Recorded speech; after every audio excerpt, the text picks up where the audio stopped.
We're here with Cobber head coach Terry Horan for another season of Cobber football, 15th season. So can you believe that? I know. You can tell by the grades. That's right. And we'll get right into it. Your faith coming up on a milestone. You have 97 career wins, 3 to get to 100. Third coach in Cobber football history. Does that weigh on your mind as far as an accomplishment? Do you understand what kind of an accomplishment is that? Or is that just kind of a longevity thing now that you're starting your 15th year? Yeah, I think that probably, you look, I've just been coaching a while, but you know what? That obviously a lot of hard work goes into things, and there's a lot of people to thank. I mean, the players that have played in our program, the coaches that have worked with me, because those guys are the ones that are in the trenches getting things done, and it's quite an honor to be labeled up there with Jake Christensen and Jim Christofferson, and it'll eventually come. I just hope it happens in the 15th year. How about that? All right, let's turn to the 15th year. You guys opened with Jamestown, but now you've had a couple of weeks of practice. Didn't get to scrimmage anyone, but you've got some inter-squad scrimmage. What have you guys done from the start of camp, and now what have you done very successfully now to this point? I thought, really, to be honest with you, I thought our first week at camp, other than the first 2 days when we had that really hot spell come through, it was probably one of the best weeks I've had in my 15 years. I felt our kids were, we were physically looking great, we were in shape, and we've, knock on wood, we've been really, the injury bug hasn't hit our camp, and we have some tight legs, and we did at the end of that second week. That second week for every college coach in the country, it's the dog days. You're not preparing for anybody. Legs get tired. There's a lot of pounding, a lot of film study, a lot of in the classroom. It's just a lot of football, and guys get drained, and we saw that at the end of last week. I thought we had a good scrimmage, though, against ourselves, which isn't always the easiest, but I thought, we did a lot of good things on both sides of the ball, and now, we're in the game week mode. We had a good practice on Tuesday. It was a long practice. Yesterday again. Today is a shells polish day, but our kids are excited. They're excited to get a game under their belt and to start playing and to start hitting somebody different, and it starts with Jamestown.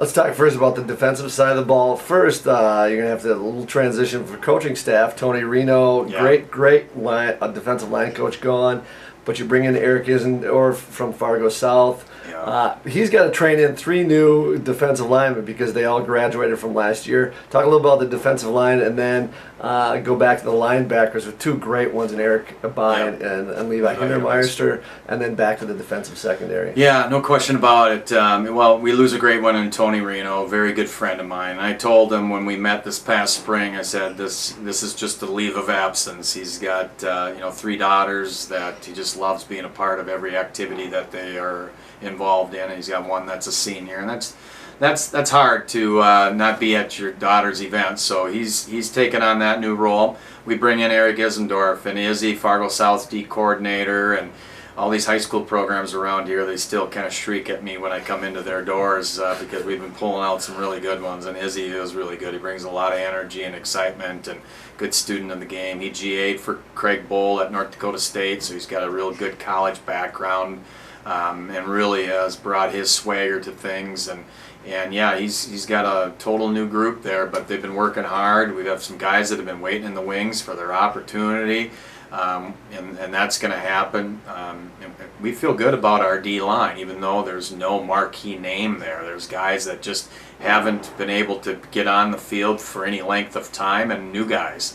Freshmen, guys that came out from, Justice Davis comes out from wrestling and is going to be starting at DN for us. A heck of a wrestler for Matt Nago, and we're happy that he's with us because he brings just a motor and strength at a DN spot. Kirby Seaworth will be the other DN, but then you got Stevie, as the boys call him, Mr. Freilich, that knows that he's a senior that's been buying his time. He's finally getting a chance to do some things. And then you go to our backing core, we're seniors across the board. Your 2 insides, they're as good as we've had, and Levi Hindermeister and Eric Bye. They're our 2 captains, and they're kind of the field generals on our D. You got an Austin Rafterwold and a Derek Rachel on the outside edge that are both seniors. They've all played a lot of football.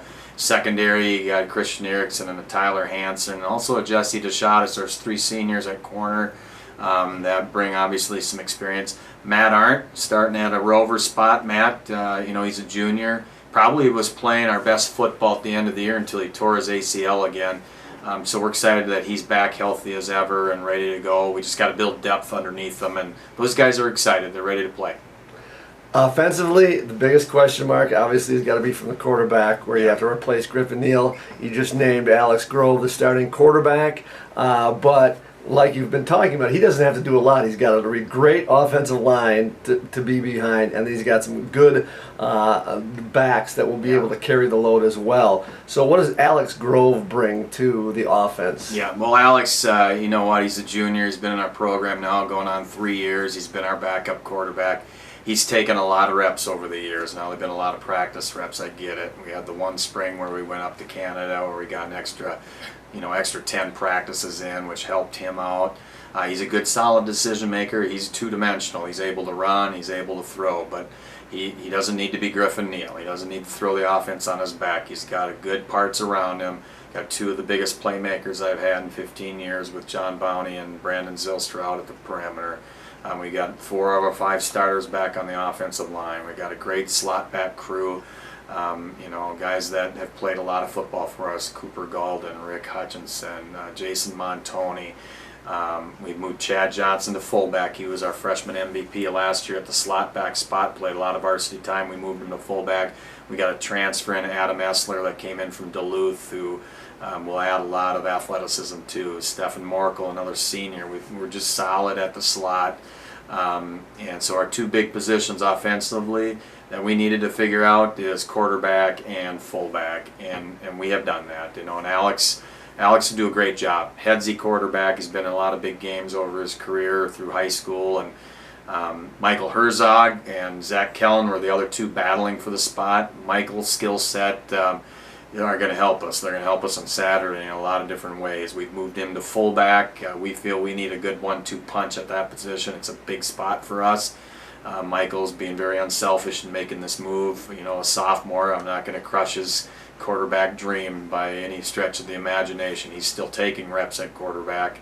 Because if something would happen to Alex, we would be bringing in Herzog, and then Zach Kellen is the next guy in line, and he's been taking a lot of the maroon, which is our second team reps right now. But all good athletes, good players, just need a little more experience. Let's talk about the opener. Jamestown's been a great opener for you guys in the past couple of years.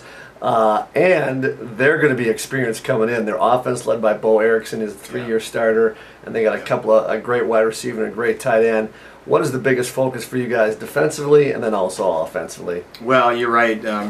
Jamestown has been getting better every year. Last year they win 4 of their last 5 games to go 5-5. The year before, they were 3-7, won 2 of their last 3. So they've been finishing the season out the way they want to finish it. We went and watched them play against Valley, and they could easily won that game with Valley City. And Valley City is their natural rival. Those 2 teams, there's not a whole lot of love lost between them. And they offensively are very skilled. When you got a quarterback like Bo Erickson who can run and throw, he's certainly a weapon. He's another guy you just got to count out there defensively as a guy. He's an extra running back.